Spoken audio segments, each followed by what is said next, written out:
step forward. Hello, everyone. Hello, everyone. Hello, everyone. It is Captain Diesel and King of the Comics, Professor E. And you're listening to the Then and Now podcast. We are one man down today. Unfortunately, our guy, our comrade, our hermano, couldn't make it today. He was like his train didn't make it back home or something of the sort. So we rolling with two. It's the dynamic duo today. It's the OGs of the pod today. How you feeling, Professor E? That's right. This is the namesake of the podcast. I'm clearly the then, and Diesel is of course is the now. That's originally it was originally named that. Then and now it's the two of us. I was being the old ass man, and him being the young ass buck. So yeah, it's good, man. How you feeling? Good, man. A little tired. Long day, but we here, man. I'm excited. I'm always excited for the show. I'm excited to talk about the topics we have for the day. We got some topics. So yeah. So without further ado, let's go ahead and get into the thumbnails sake of the portion of the video that everybody probably came for. To start with our conversation for the anime that have been coming out. Obviously, My Hero is back on right now. Remonster is a new anime that's out right now. And there's quite a few anime that have dropped that have been pretty solid, and return of some, such as one big as Demon Slayer. But I feel like one of the bigger ones that everybody's been anticipating and discussing has been that of Kaiju Number 8. Ethan, how much of Kaiju Number 8 have you watched so far? I believe there's only like 5 episodes out right now. Or this 5 or 6? Mm-hmm. Yeah, I've watched all 5 episodes, and I have not read any of the manga. I know it was out a while back, and you got some hype and some anticipation for it, but I haven't read any of it. But I have watched all 5 episodes of the actual anime, and I was pretty hyped to see it. The premise is one of those. How do I put this? I like the premise more than like the show itself. The part of it is it has a lot of over the top pause, kind of humor breaks that haven't been done as much in more modern anime. They're done sometimes, but not as much. And those kind of get a bit annoying. It has it where it's like, because it'll have great moments of kind of like a awesome action or tension or suspense or what have you. And then it'll do a massive over the top humor break, and it lasts like for a while, and it gets really goofy, and it completely inflates the situation. And it's hard to even take the whole story overall too seriously when it has that much humor breaks in it. So, but I love the idea of somebody being. Are we getting into any spoilers at all for this show, or are we just kind of keeping it close? I feel like at this point we can talk about spoilers because it's an anime, so the manga is already out. Spoilers for it already exist. People are already spoiling it out there. If it was like a comic or it wasn't a 1-to-1 adaptation, I'd feel differently. But I think spoilers are okay with something like this, personally at least. I got you. No, I mean the premise for those who for the I was my bad. Go ahead. No, it's been a long day. You're a good man. With a great skull cap on. But the Borla, of course, for those who don't know, the premise is just that it's a world where these kaijus, aka monsters, are pretty much doing their thing, and they're so present that there's a whole kind of police force specifically just for them. And one dude wants to be part of this police force, but is kind of relegated to being part of the cleanup crew. Through a series of unfortunate events, he ends up eating a kaiju, like a small kaiju, and ends up being able to kind of transform into one first unintentionally, then more or less deliberately, which is a great idea. And also, he still wants to be part of the kaiju elimination force, and he gets the opportunity to do so. But of course, he's kind of afraid the whole time while he's doing it that he may get executed once they find out he is able to turn into a kaiju. So that premise is fantastic. I see why on paper that's amazing. And the action in and of itself is pretty cool when it happens, but there's a lot of that applause, a lot of that humor nonsense that kind of just like, maybe I'm just too old. I'm too old and too fickle and too cantankerous. Too much of the Then from the Then Now podcast to just vibe with some of that stuff, but it is what it is. Cantankerous, SAT words. Okay, I see. Says a man going to grad school. Soon, hopefully. I concur with a good bit of your points. This show to me is like the return of good old reliable. It is a because usually when people ask about a new anime that they haven't seen, you ask them like, "Hey, what is it like? What does it remind you of?" This is one of those animes where you could like name off like 5 or 6 different shonen that it reminds you of in regards to Yeah, motivation, power sets, combats, different stuff like that. It's not crazy innovative, but it's fun, and I think it does what it's supposed to do very well in regards to just be a fun shonen with great action and throwing a little bit of humor every now and then. Sometimes the humor doesn't carry over as much, obviously, due to like translation and just cultural differences sometimes. But for the most part, I think it's done a good job of carrying over. Um, I think the one innovative thing that's different from this that I really enjoy is that the main protagonist of this particular type of show is a older man, someone who's older in life. Usually with like shonen, the protagonist is somebody who's younger, like or damn near a child soldier, like a Naruto, a Goku. Like they all start very young. This man is like Deku. 33. Deku, extremely young. Uh, Kafka Hibino or Habino? I think it's Hibino. Yeah. Kafka's he's literally 33, and you go There's- through a lot of the difficulties he's having, like as far as like physical, not disabilities, the physical difficulties he's having, in, like some of the show, and he's just like, damn, man, I'm not as fast as I used to be, or my metabolism's not as fast as it used to be. Yeah, And that was a lot.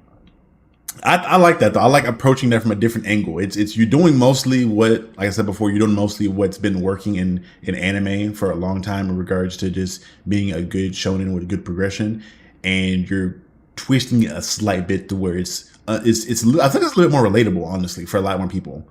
Yeah, Just for the factor of absolutely. this person has a lot of regular person issues. They don't just start as a kid with all this energy and all this unstoppable urge and unrelentless will. He's like, bro, I'm 33. I'm tired. I want to follow my dream, but I just don't have the energy to do so. Yeah, I love it. Yeah, you're right. That is 100% true, man. That is a big plus for the show, and which is why it should work even more because it's like, yo, I can relate. I can relate to this. Like, that's a problem. He gets out of bed. He's like, oh my gosh, that's my back. That's my L5 went out just then. Just get out of bed. It's like, yeah, of course. I can relate to that a lot. But it's just some of the goofiness kind of deters from it. Think about it this way. There's another show that came out. We'll get into a bit later on. Demon Slayer, right? Demon Slayer is notorious for having insane, over the top action sequences in moments where you're like genuinely afraid for things that are happening. You're very tearful. Imagine if during a heightened scene with Tanjiro swinging his sword against some uber powered demon, if all of a sudden he like tripped and goes oops and started laughing and like goofing around for a whole full minute, you're like, what the hell? It would completely take you out of the scene. That's kind of the problem with this show for me. I'm like, I get invested in a big, huge moment. I'm like, yeah, let's go. Save that blonde with the pigtails. Let's do this. And he'll like, fart or something like that and be lost in that for a minute and a half. I'm like, come on, man. Come on, Kafka. Even the name Kafka is badass. Referring to, of course, a writer who talk about the kind of body dysmorphia and everything. It's fantastic. It's very on point. I love the idea, the tie-in, but it's just those humor moments. They bring it for me, Dev. Help me, Dev. I'm an old man. I'm a very I'm not as angry at him. I feel like, because to your point, I feel like watching, especially watching this most recent episode of Demon Slayer, I feel like they do that a lot with the humor. It's just usually not always Tanjiro. Yeah, it's a whole, yeah, and they did in the last episode of Demon Slayer. They did, but it was very much its own thing. There wasn't like one of the famous scenes from Demon Slayer, of course, is one of the end episodes from the last season before last, where you see Musabo, the big huge main demon, right? He's with all his the other moons. Yeah. He moves on, right? So all the other moons, and pretty much he's just berating all of them, and they're all terrified for their life. Like, yo, we know we've messed up. He is going to literally kill all of us for not doing our jobs right. And there is tension the entire time, and it works. If they had a whole bunch of like yuck yuck yuck yuck yuck or waka waka wakas, you'd be like, okay, what's the point here? I'm not afraid of this dude. I'm not. There's no. What's the vibe here? Like what's the actual atmosphere you're trying to set? What's the tone? What's going on here? And I think that's the problem. The tone with Kaiju number 8 is humor. It's like a mashup of over the top humor with these really cool sci-fi creatures type of things and kaijus. And I'm just it just isn't quite gelling with me as much as I wish it would. So I'd give it some time, just because again we're only 5 episodes in, and from the tone I've gotten from, I think it's a 3rd episode where they showcase the other individual who either he's transforming into a kaiju or he's a kaiju transforming into a person. One of the two. I don't know which order it's in, but like you're starting to set up some of the serious stuff as far as like the bigger plot points and plot threads. I think just give it a little time to see what happens. If this is a consistent thing throughout the entire season, I'd probably agree with you more. But even then, I personally don't. When it comes to humor in my anime, I'm kind of weird about it in particular, where I just don't care as much for the factor of. I think there's a good bit of like cultural differences in regards to either translation of how things are translated or just what is considered more funny over there versus over here. I feel like in different parts of the world, different things. I feel like you don't have to be as witty in certain parts of the world. I feel like slapstick humor is more popular in certain places. Even just in America, like again, certain types of comedy is just more accepted or more well liked in different parts of the world, even from person to person. So there's certain concepts and things like that. I don't expect my anime to make me like outright laugh intentionally. At least there are moments where things will happen where I just find them funny because I'm sick in the head sometimes. But I don't know. The humor doesn't really trip me out. But what does trip me out, I will agree to your point of heart in regards to the inconsistent tone at times, where you'll be in the big serious moment and then you'll drop a joke right after. But again, I don't know. I think we'll slowly phase out of that a little bit as things start to get more like the stakes start to get higher. Because up until now, things have been relatively low staked. That's fair. Odds are, hopefully, it will do that. It will kind of double down. And again, I'm an old ass man. I am literally older than most atoms. So it's perfectly fine. I get that. I definitely do. And I know that I have had opinions that kind of go against the grain for most people. I know most blurs especially, love them some Bleach. Bleach isn't for me. I know most blurs love them some, Fairy Tail. Otis and I aren't the biggest Fairy Tail fans, so it is what it is. It's fine. So yeah, more power to you. I am 100% on board of people enjoying what they enjoy. If Kaiju number 8 is your number one show of the season, my God, enjoy it, praise it, double down on it. And I'm still watching it. I haven't stopped watching it yet. So I get it. I'm here for it. But just kind of just expressing. I guess I went hard expressing what I didn't like as opposed to going into what I did like. So. Mm-hmm. So do you want to go ahead and dive into the other, I guess, the big show that probably one of the bigger shows out currently that people have either fan arted to death or just fan crazed over? X-Men? Not yet. Well, we're talking about anime. We gonna do X-Men soon because I think that season's starting to wrap up soon. So we're gonna do like a full review tonight. of that season. Tonight at midnight. I am staying up with popcorn and our producer to watch it. Yeah. Mm-hmm. So we can probably cover that next week. Either we're probably either we're pre-recorded. Or it's getting covered next week or the week after. One of the two. But that being Demon Slayer is what I want to discuss because we kind of spoke about it briefly. Demon Slayer came back with a 2 hours of episode for the opening, or was it like an hour and some change? 1 hour. Was it 2? Did I miss 1 hour? I only saw 1 hour. Maybe, I don't know. It felt long as hell to me. I'm not gonna lie to you. Because to your point in regards to like the comedy and the humor, that like I feel like 30 minutes or 35 minutes out of that episode was all jokes and just like slice of life stuff. Which again, I love me some slice of life. But when you give me an anime that's action packed and dark and gritty, especially coming off of the season we just came off of, I'm like, give me a little bit, maybe give me some training arc stuff, maybe. And even then, we got a training arc, but it wasn't for any of the main characters. So I'm like, you didn't really give me much in this episode. Yeah, it was very much. That's the kind of the formula for Demon Slayer is like the first episode or two. Always for the seasons, they're always setting up things, essentially, kind of getting back into things.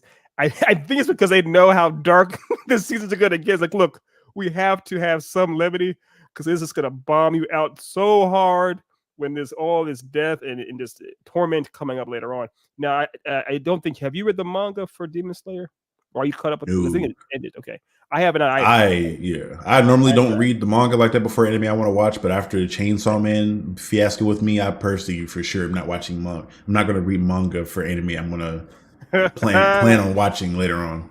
Personally, it's just me and how I consume the content. That's how that became my rule pretty quick too. I don't if I get into an anime, I do not read the manga until after the show's over or after I finish watching it.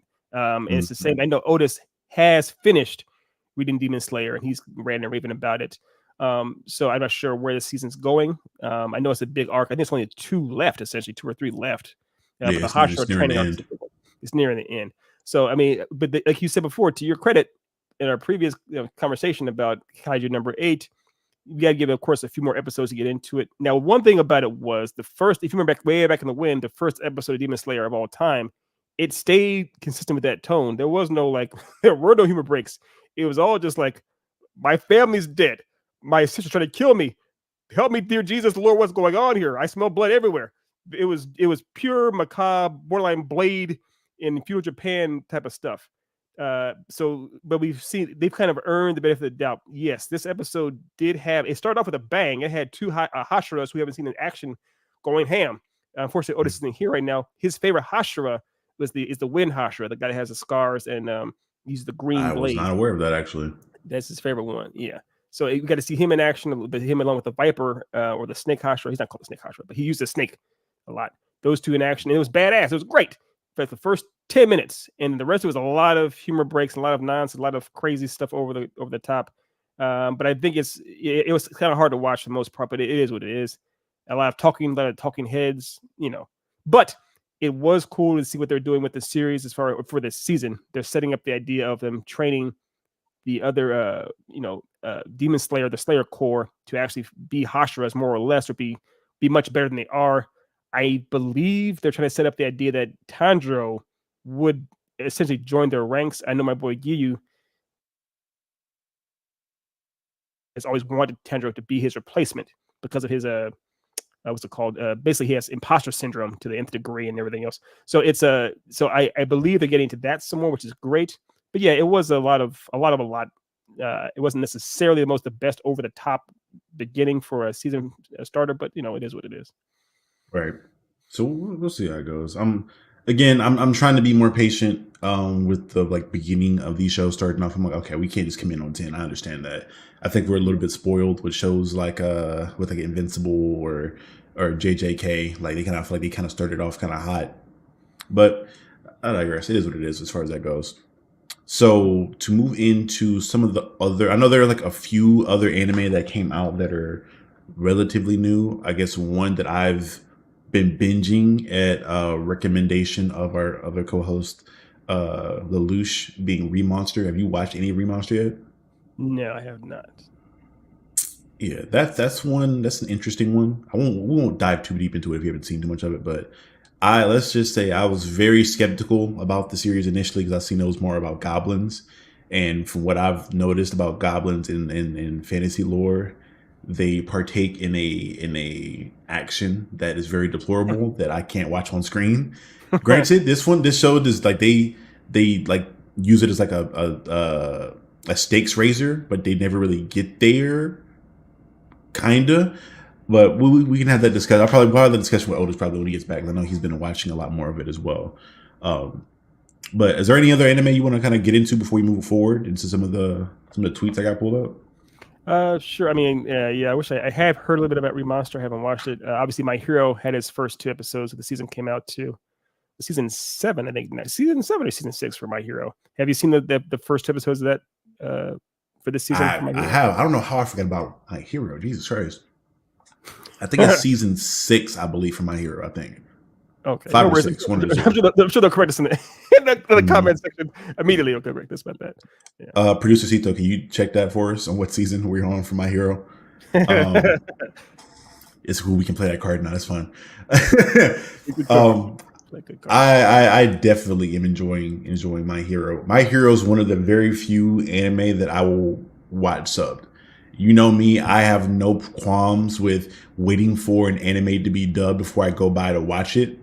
Professor E. Our producer is season 7. Season 7. Okay. Thank you, Cito. Yeah, for me, I have no qualms with, because I review so much content and watch so much stuff in general. I have no issue with waiting a couple weeks for an anime to get dubbed and then go back and watch it, because I'm like, all right, I got time anyway. I don't want to have to force myself to watch it. My Hero is one of those where hey, I can't wait. I gotta watch this. I'm gonna go ahead and watch this sub and probably rewatch it again dubbed, just because I love those characters and I love maybe I feel more connected to them because they're so based on Western heroes, and I'm a comic guy. I love anime. Anime is amazing to me, but I will always have my special place when it comes to Western heroes and Western animation. It's just, again, it's me. It's what I grew up on. It's part of the culture I have in me. But yeah, this season's been fire so far. I was kind of disappointed with Star and Stripe being like gone in 2 episodes. Wait. So we dive in It's, just as far as spoilers here too. Okay. yeah, same thing. Same thing applies. Like the Yeah. manga's. I think is the manga already done? I'm pretty sure. No, I don't think it's done. They've gone past obviously where they are in the anime, but I don't know if it's done. But so yeah, they're far past this. Okay. Yeah, and again, anime I don't feel too bad on because mostly everybody reads the manga anyway, and the spoilers already online. Okay. At least as far as I go, we give the alerts, but yeah, anime I don't feel as bad spoiling. Okay. All right. But that's personal. Again, if you get to a point you feel like we need to like stop as far as spoilers go, let me know. But no, okay. I'm done. That's just me.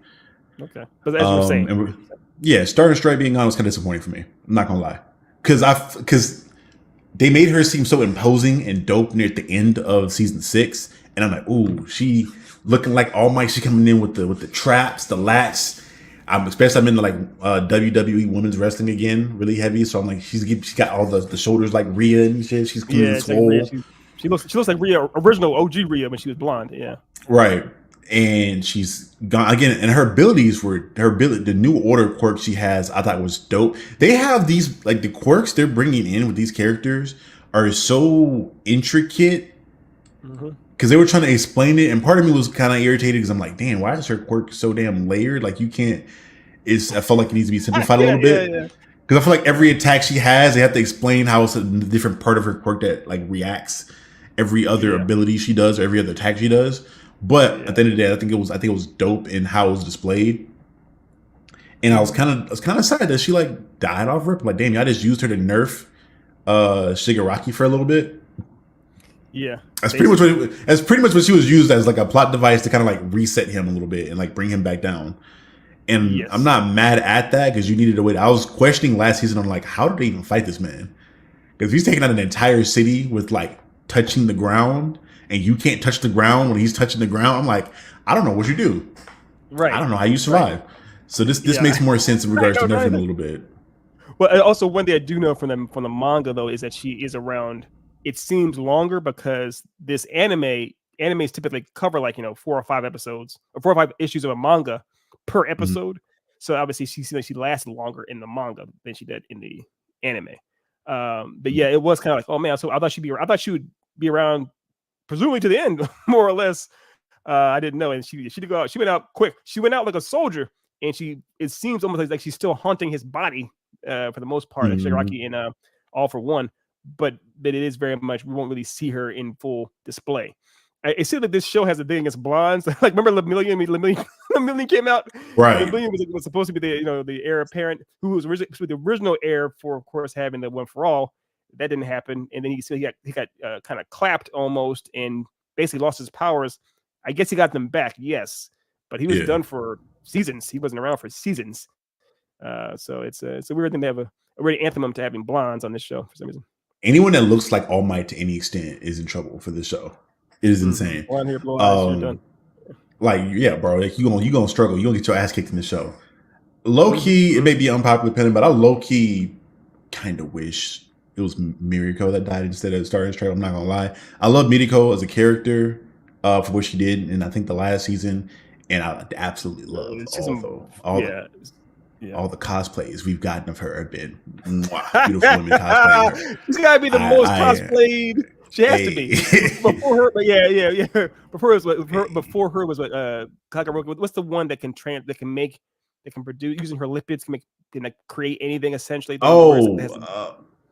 it Kagaraki? I can't remember her name at all. I'm not even sure how to have. I'm not even sure how to have the producer look it up. It's such a weird thing to request. She's the one with the red outfit, and she has like the kind of weird window for a high school student. The red outfit. Yeah, let's say it that way. Yeah. She was before Miss Miriko. She was definitely the most cosplayed, My Hero character out of the show. Yeah, so I'm like, hey, I'm not mad at those, but I like the way they had her fighting. I just knew she was gonna die. She lost a limb. She was like, I just knew she was done for.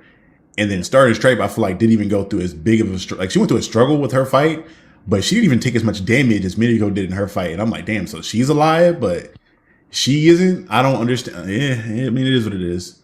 I'm not gonna strip on her too much. Once Shigaraki touched her, it was over. There was no.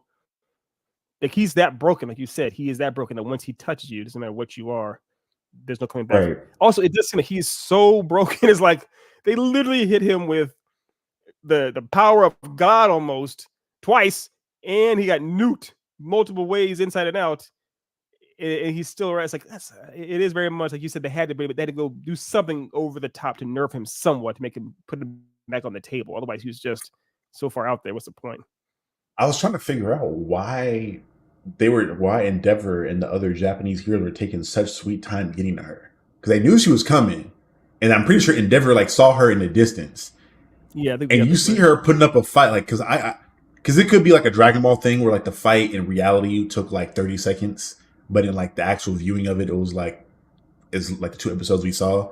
Because I'm like, there's no way Endeavor doesn't like jet fly over there to assist her, because we again, like we previously said, Shigaraki was broken, and we didn't really see a way for people to beat him outside of like Deku putting up a fight with All for One, or One for All. I'm sorry.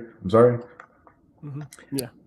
She was putting up a decent fight and hold her own. She just wasn't strong enough to like finish him off.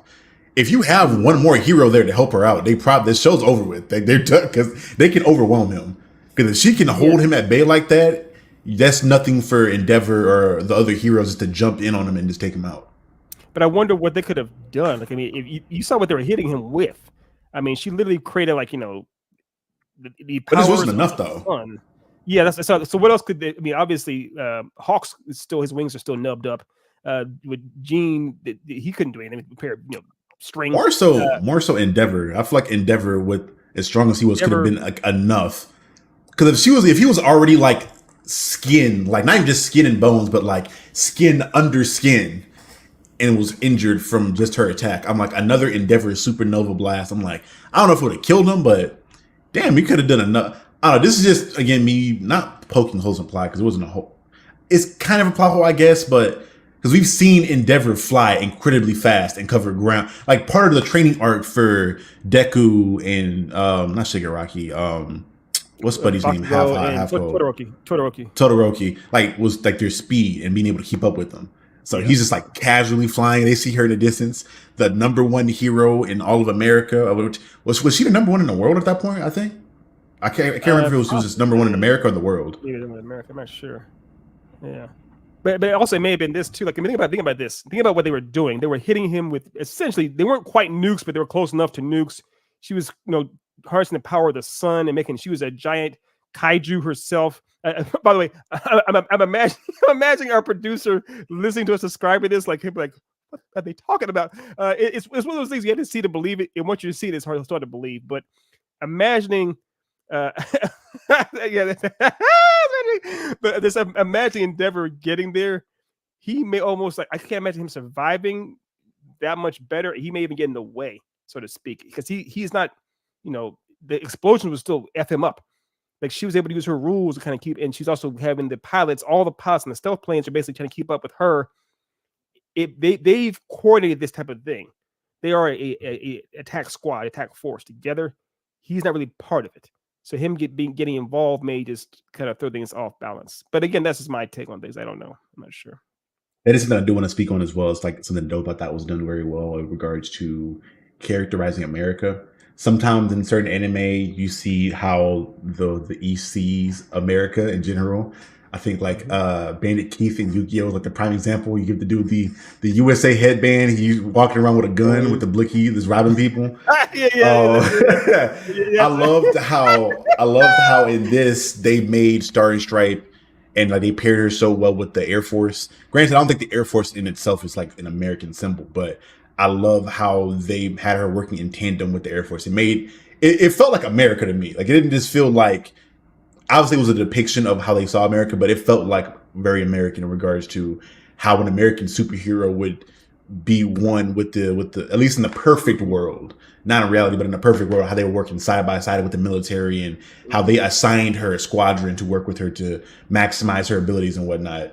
It was just dope. That was really sick to me. Yeah. I thought that was cool. It felt like the Blue Angels, even though they weren't the Blue Angels. The Blue Angels aren't in stealth bombers. These guys were in stealth bombers, but it reminded me of the Blue Angels. That the Blue Angels are always in such synchronization with each other, and they're obviously American. So yeah, it reminded me of that. Also, you're right. I would have said the Red Tails personally. or the Red Tail, even going further way back, the Red Tails. But the it reminded me of you mentioned you have a good point that the way that the the East looks at the West or America, we're oftentimes portrayed as a kind of over the top, roided out, blue eyed, blonde haired dudes. I noticed that when I was a kid, when Guile, anytime he participates in video games, we're always like Ken and Guile. That's how they see America, as the cocky, blonde haired, blue eyed idiots. Essentially, it's like yeah, that's fair enough. So no black people though. No black people. That's crazy. No, there was a black Cough, pilot. cough. I made sure I noticed there was a black pilot in her squad in the Stealth Bombers. So Right. I was surprised we saw the one black hero in Japan. I'm like, brother, how you get over there? yeah, yo, the dude that has the key powers, man. Yeah. I'm like, man, you the one black dude in Japan? I didn't see no other black people in Japan. That's crazy. Did you just move over here, or were you born over? I don't know. Right. Yeah. Yeah, I digress. I mean, again, if anybody in the comments has read the manga and has more information on that character, I'd love to know more about that character because it just randomly came to mind. It's got to be so more. Like, damn, why the hell is he here?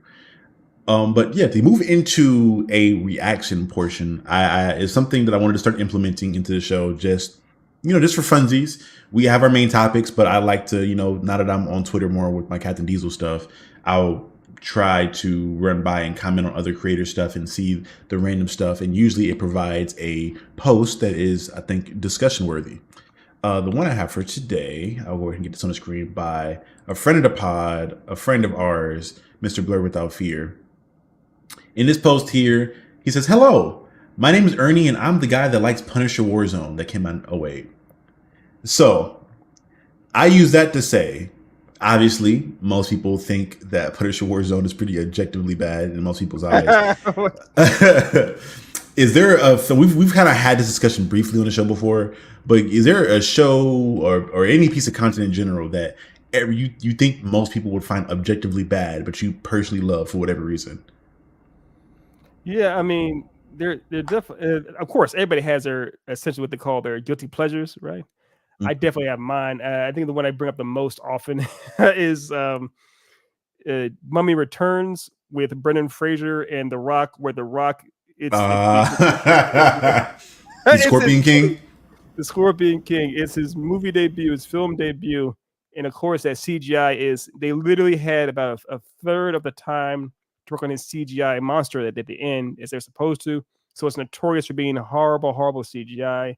The kid that they have is just kind of wildly annoying and just, why is he there? I get it. I get all that. I do. But for some reason, that one I saw at the right time in my life, it's a sweet spot for me. So Brendan Fraser's The Mummy Returns is my number one guilty pleasure. It definitely is. What's your number one guilty pleasure you can think of? Real quick though, I want to agree with you. I think that movie in particular is another one for me, but it's more so it's one of the ones I'll watch my granddad younger, so it's a big memory thing I associate with him. But for me, it's probably going to be the first Mortal Kombat live action movie. I had that movie on DVD. I bought that movie on DVD out of a Ross's randomly one day. I remember being there, and I don't know what we were there for, but I saw that and a Dragon Ball GT episode DVD or whatever else, and I was like, "Mom, can I have these?" And she got them for me on DVD. And I watched that movie so many times, and I absolutely love how corny, because it more so gave me energy in reminiscence of Power Rangers, and I was a huge Power Ranger kid. I'm like the over the top action, the goofy noises, and whatever else. That's how I saw that show. I saw that movie, because at that point too, I wasn't like super knowledgeable on the lore and how dark and gritty Mortal Kombat was supposed to be, I guess, according to people. And so that movie, I was like, "Oh, this is Mortal Kombat. This is cool. Let me go look at the other stuff." And I was surprised when I saw the rest of it. I was like, "Damn, this is kind of depressing." Y'all, damn, y'all not. Yeah, it is darker. It is darker. I'm with. It was funny because even our producer said classic with a K for Mortal Kombat. Well done, Cito. That movie, I don't know that is a guilty pleasure, because I love it. Even OG Otis loves it too. Clearly, Pursuit likes it. It's like that movie was wildly popular on a budget of like $17. It made like we can have the second one's. So the second one, Mortal Kombat Annihilation, is literally unwatchable. The opening frames of the movie, they kill Johnny Cage, right? Terrible. But the first Mhm. one was wildly popular. If you had a producer look at the budget for the first one, the first Mortal Kombat movie, and how much it actually ended up making, it was a hit. It was a smash mega hit. Also, that Was it? song, yeah, it was a massive hit. I saw the movie theater twice with my now brother-in-law and my sister with us. I can't remember, but we saw it together at least twice, and we loved it. We had a blast, and also the theater was packed. It was full, and it was a Mhm. lot of fun. But also the idea of the Mortal people screamed in my school Mortal Kombat for weeks after that movie came out. People love streaming it. Okay, so our producer saying the budget had the movie had a budget of $20 million and Damn, made that's a come up. 122. Yeah, so if you it's a hit. It was a smash hit. Also, That's $20 some. million That's is not a some. $20 million is a now is an indie film, pure indie film, That's some right? paranormal activity type of like budgeting right there. You Yeah, just doing that on the shoestring. basically, yeah. It had no names except for Christopher Lambert, which is barely a name. So it was a great, yeah. That's a great one. That's a great one. I know what you mean, where it's seen kind of like it should be cheesy and corny, but people, anyone that's seen it, anyone that's in the know knows it's a good movie. I love that movie. Yeah. You're not by yourself. I'll say it's a fun movie. I won't say it's a good one. I'm not gonna lie. No, I it's like fair. from like it's objectively not made very well in a lot of different parts of it, but it's just funny. It's memeable. I guess in continuation to that, one that's probably a little bit more for sure. Well, for whatever reason, now it's become a cult favorite now because people. I don't know if it's a thing where like maybe younger people watched it and enjoy it more. But the prequels, the Star Wars prequels, the Revenge of the Sith, more specifically. Obviously, those things for the longest time have been seen in Star Wars fandom and outside of Star Wars fandom as like atrocities. But I don't know what it's been happening because I noticed this during the Obi-Wan show where all this love for Hayden Christensen just came out of nowhere. Everybody's like, "Oh, I loved him. He did an amazing job as Anakin," which I thought he did a solid job as Anakin. Personally, I think a lot of the issues he had it was the dialogue and the script from George Lucas that even people like I'm blanking on this man's name right now on Luke Skywalker. What's buddy's name? Mark Hamill. Mark Hamill. Like even he and Indiana Jones. Oh my God, I'm blanking on these Harrison people's names. I'm a Ford. fake Star Wars fan. Harrison Ford. Harrison. Wait. You're the now. You can't be. You gotta have the memory. I can forget everything. I forget my name half the time. You cannot forget anything. You have to be. I'm forgetting these old men's names. My bad. And I feel like a fake Star Wars fan at this point now. Harrison Ford and Mark Hamill both publicly in multiple instances talked about how bad that dialogue was, and me going back to watch those, the dialogue was extremely boring in a lot of different aspects of those of the original trilogy. So I don't know what it is. I feel like that the younger audience maybe just appreciates the prequels more. Possibly, I don't know what it was. Do you feel like because I don't know if it's older people that just came around to it all of a sudden or what it was. No. Why the narrative on them changed so much. No. My generation still view those movies as atrocities. That hasn't changed. But as our producer mentioned as well, yeah, it is a generational thing. Your generation and around you guys do hold those films in a higher regard because that was your gateway introduction to Star Wars, was the prequels. And as you've gotten older, you have the nostalgia for them. You still hold them in a high regard. They released for May the 4th, May the 4th, which just happened. They re-released episode 1 in theaters, and it was number 2 at the box office. A movie which you can watch on Disney Plus, in your home, comfort of your home. People still paid money to go see it in the theaters. I probably should have, honestly. I'm sure you would have if you thought about it. So it just goes to show that there's an overwhelming nostalgia for it. I think, like you said, yeah, people. It's a generational thing. My generation, I cannot watch those movies. I will gladly watch the Darth Maul battle between Qui-Gon and young Obi-Wan, over and over again. I love that part to death. But watching, Jake Lloyd or anything else in those movies, even episode 3, it doesn't do it for me. It's the CGI, it's because they're pushing the balance so much with ILM and everything that Lucas had. So it can look kind of pretty, but also looks very fake. The Hayden Christensen's acting is not good. It just isn't. I don't have anything against the guy himself, but that's our Anakin. So, but I think we also kind of helped to have to give it some sheen over the years. 2 things. One big thing was in fact the sequels.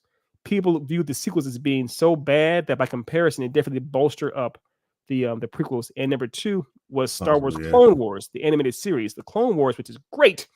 which takes place right in the middle of the prequel, so to speak, it also made them look much better, give them more context. I have, with my nephews, I have watched episodes of the Clone Wars and then gone and watched episode 2 or 3, whatever, around it, to kind of like show them some of the context, and it actually makes it seem the overall experience is that much better. Same way watching Rogue One, then watching episode 4 right into it is kind of filling in the gaps. Kind of can be a more fun experience. So I get that. I do. You know, I'm here for it. And again, I am not here to yuck anybody's yum. Yes, I'm old. It's dirt itself. But I saw several dinosaurs in my backyard when I was a kid. But what I'm saying is, I understand that I am an old man. I'm from a different generation. I grew up with the OG Star Wars, the original Star Wars from the 70s and 80s.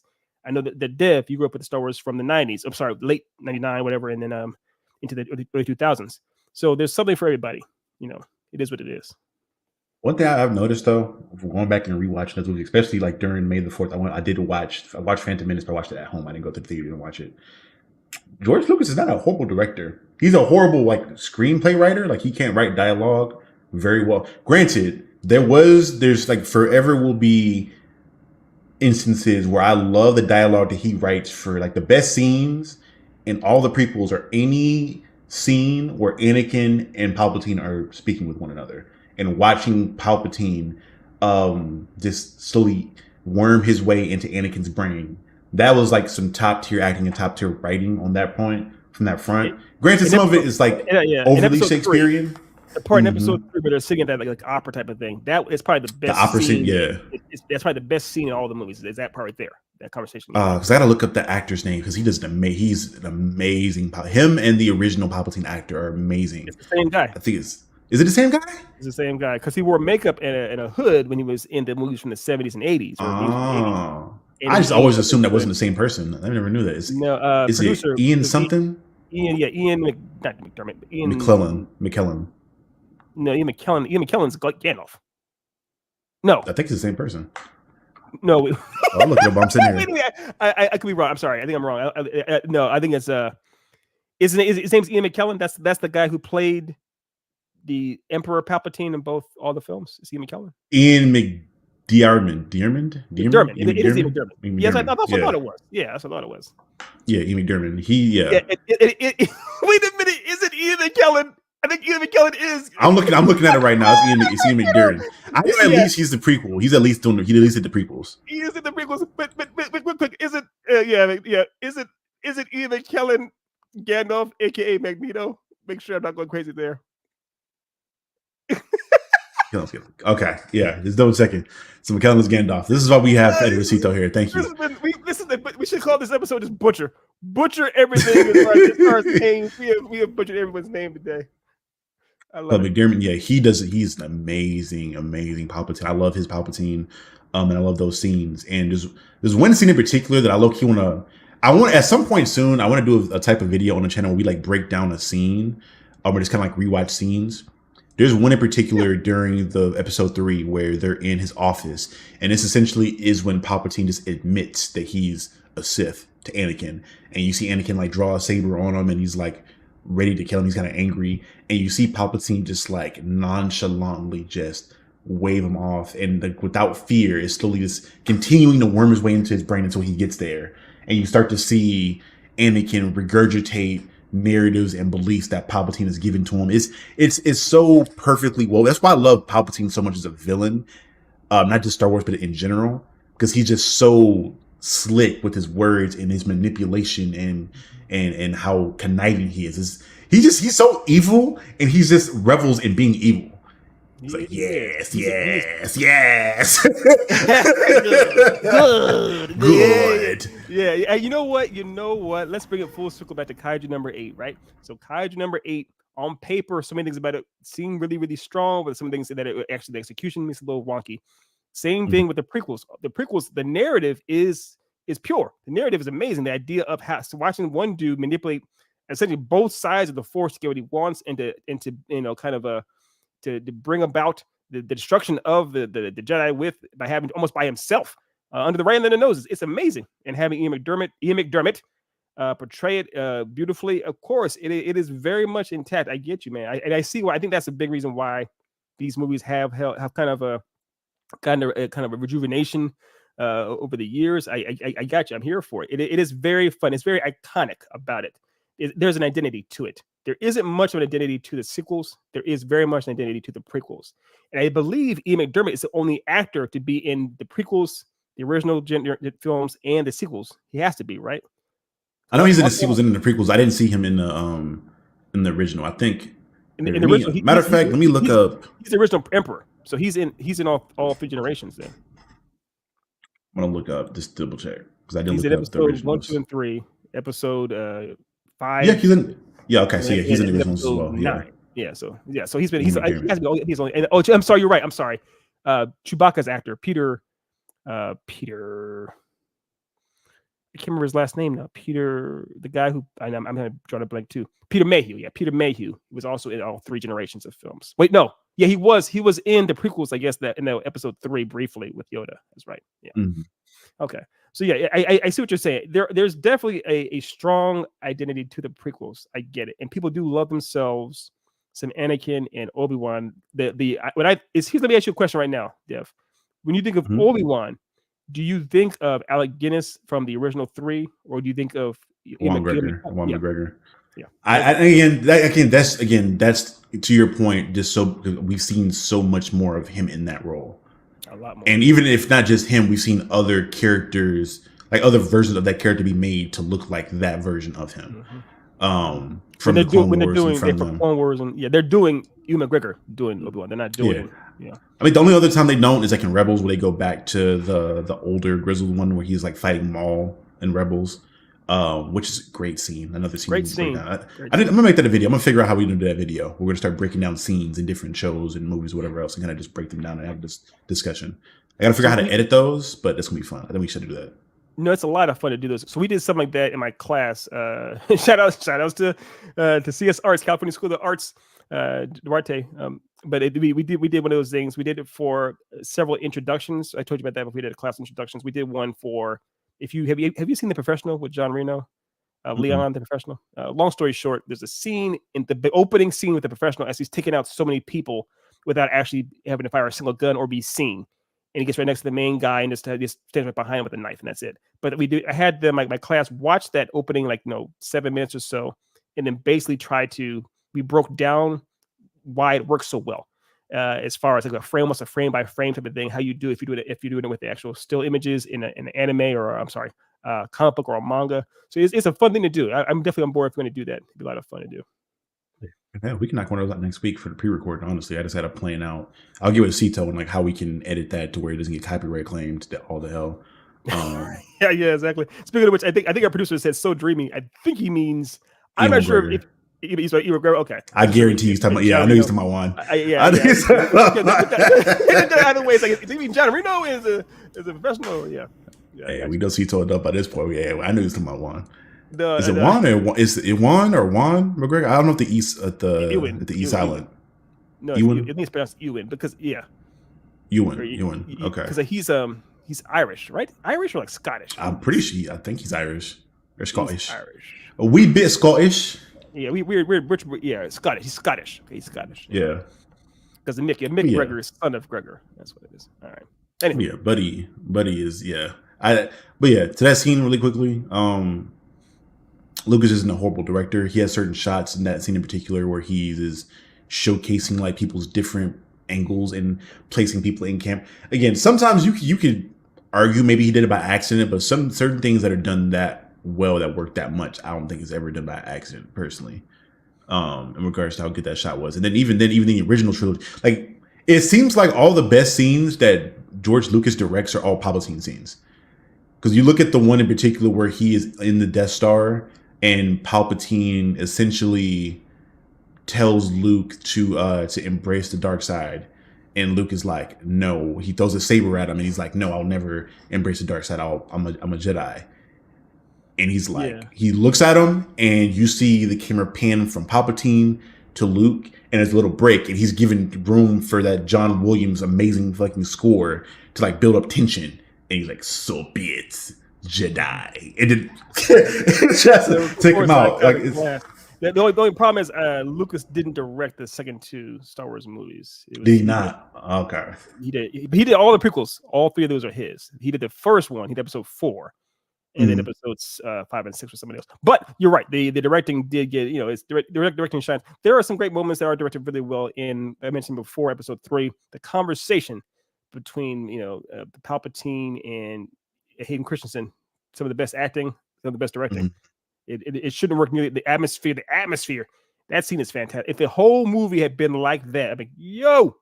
I think it just fits because that character is very Shakespearean in nature, I feel like. So whenever you write that overly Shakespearean, high English type of dialogue for a character, it just fits for him in particular. Other like Luke and Han Solo given an over like a huge exposition dump with space lingo doesn't work just because there's like goofy or like, especially Han's like a goofy, slick character, so his lines shouldn't be like that. But for a character like Palpatine and like Yoda, Obi-Wan, for example, like all those characters who just feel like they fit that like that almost fantasy like high fantasy like dialogue and personality, while they fits for them personally. No, I get you. Yeah, it does. And also the character, Ian McDermott's played that character for so many years now. Of course, when you give him a chance to just chew all the scenery, get into it, get lost in it, of course he's going to do so. I feel like I wish there had been more moments like that. But it is what it is. However, getting into high fantasy or highfalutin, pretentious talking, we'd be remiss if we didn't at least mention it real quickly in the last few minutes here. X-Men 97. If we're talking about throwbacks and things that come back into prominence, X-Men 87 has as well, with Beast, my boy Beast, doing all kinds of pretentious talking about sound like full Fraser Crane on cocaine. I love it to pieces. Fraser Crane on cocaine is crazy. It's bars, I guess bars. That's a bar. That's a bar. But let me ask you, Skullcap. Have you been keeping up with the X-Men 87? Where are you at? What episode you on? I'm all the way caught up. I've been keeping up with the show very much so. Okay. I'm just ready to see how the show ends and what they're trying to get into. Like I literally have like no issues with that show as of now. I think the biggest issue I had with the show at the start of the show was how quickly they were going into event to event. But I feel like now we've had time to sit down and focus on how things are affecting characters, with like Rogue and how Gambit's death has been affecting her, and other like how Jean and Scott and have gotten like to kind of talk about Madeline and Nathan. Like we've gotten a lot of characters feelings on how the world currently is and how that's affected them. So I'm like, I got what I wanted. That's pretty much everything I wanted out of the show. I don't really have any complaints. The action is there, the writing's there, like they're adapting stuff very well. It's more so just now I'm like, okay, what are they doing next? I've seen a million videos of people saying that Onslaught is coming, which I'm like, damn, I never thought Onslaught would have been coming to X-Men show this early on. That's insane. He's broken as hell. Yeah, no, I mean, it's based purely off of, like, I mean, I'm sure because you know the comics even better than I do, almost better than even our producer does. As soon as they went up there and Wolverine's jumping at Magneto, we're like, okay, this is getting very much, like a. Yeah, I was waiting for it. I was like, are they going to do that this early on? They're going to do it, because that's the whole point. Once Charles goes ham on Magneto's brain, and then once in retaliation, Magneto rips the adamantium right out of Wolverine's body. It's like there's no going back. That's Onslaught comes right after that. It's Onslaught's obviously a combination of the two of them. So yeah, it's inevitable now. So I'm guessing, because I know Bo DeMaio was tweeting about how like some of the ideas for season 2 or 3, whatever. They have 3 seasons already planned out. I think they're in production on season 2, and they've written stuff out for season 3. So I'm guessing they plan on having Onslaught be the next big bad for season 3, possibly. So more than likely, I think this next season is going to be a big Wolverine season. Just for the factor of, again, he's one of the bigger people that they've leaned on heavily to keep them afloat for like the last 20 plus years. And even then, they didn't really feature a lot of him in this season. And throughout this season, if you've been watching, they've been like setting up his backstory. Like there'll be like subtle scenes where you'll see Omega Red, you'll see the Silver Samurai. They had both of them, you're right. They did. And if you go through the comics, you know that when he gets his adamantium ripped out, he goes on like a whole. That's when he finds out that he has bone claws. He just didn't know he didn't have bone claws, so he goes on that whole journey of self-discovery. So I can see him kind of doing that and kind of going back throughout his lifespan and backtracking to see like who he is as a person, where he came from, and that being a big thing for him. Kind of similar to how Not 100% to Storm as far as like her origins, because she knows where she's from, but in regards to exploring her as a individual and like her abilities and her deeper, darker thoughts and unconscious thoughts and whatnot. Yeah, We'll probably get a lot more of that, and then whatever with other the side adversary. plot they want to run through. Yeah, no, I feel you. I'm wondering too, like, yeah, Storm. I mean, I think this season has definitely doubled down the idea of seeing the characters individuals and seeing what they're going through, much more on their own. Everyone from Jean Grey dealing with her stuff to, of course, Storm, like you mentioned, Rogue with the MVP. Even Gambit had this episode where he was, the line that will forever live in my brain, even more so than of course, the name is Gambit. Let me remember it. Is a line where he just says, we'll be friends. We'll be friends. Talking to Rogue, as Rogue pretty much turns him down, essentially. The last thing he says to her is, we'll always be friends, and kisses her hand and walks out. It's like the idea of just Gambit being a G, always being a G. And of course, even Cyclops dealing with the idea of like, what would you do, Deb? What would you do if the woman you were in love with, by the way, it turns out you're actually in love with her clone, had a baby with her clone, and the real OG comes back, and it's like, how, I don't know what to do. Who am I supposed to be in love with? Seeing that whole thing explored too, it's a lot. It's a lot. You ain't gonna like my answer. That's not a hard decision for me. I ain't gonna hold you. Whoever I had that child with and I've been in love with in physical like contact for a long time now, that is my wife, sir. That is my baby's mother. I'm sorry again. Jeannie is tough, but I've been with this woman for a minute. Because I'm pretty sure even in that verse, like she's been gone since the Phoenix. So I think so. I don't know. Because I know in the comic it was like that. I know in the comic she was like literally she was gone from when the Phoenix first appeared because she was in the ocean frozen. She was gone for a long time in the comics before. A long ass time. And also he was with somebody else, a little Jean too. It wasn't just Madeline Pryor. It was a whole mess. Because he went through the whole thing with like the Emma Frost thing happened after that. It was a whole bunch of stuff, but I know he ended with like with Madeline or. Yeah, it ended with Madeline. Would look just like Jean, he thought. So it's a weird, that's a whole finagle. Yeah, when you were a bastard like that, it happens. Your dad's in space anyway. I'm like, hey man, I don't have to tell you, the asshole. Fuck Scott Summers. and on that note, it's been another one. Craig, what up, Craig? How you doing, brother? Good, Craig. But it's about time for me to punch out as always, brother. Yeah, we're gonna get ready to close this up, guys. Again, thank you guys so much for coming in. If you guys are interested in what stuff we have coming, again, I think I'm excited to kind of play around with the new video we kind of just discussed during the live. We kind of cooked up in regards to breaking down popular scenes or scenes that we just enjoy, and kind of see. We're figuring again. We got to figure out that model and how we're going to edit that. But I think it's going to be a great video that we could do that I would really enjoy. We got to do it now. It's canon. We have to do it now. We have to do it now. Right. And we gotta. So that's gonna happen, and we've been kind of inconsistent with in and out stuff like the past couple months, but life has been lifing for a good bit of us. But we are very much so on the edge and the cusp of bringing a strong comeback, I guess, of the show and increasing content and quality of content. So again, you guys check us out. We still here. Stay with us. We still around. We're still growing, and we're still going to be the Then and Now podcast. Again, this has been Professor E, King of the Comics, and Captain Diesel, aka Mr. Yellowbelly, and you're listening to the Then and Now podcast. And we'll see you guys later. Peace. Beach. I guess I have to say the line because Otis isn't here. Yeah, no, I got you. Yeah, Fuck Scott Summers.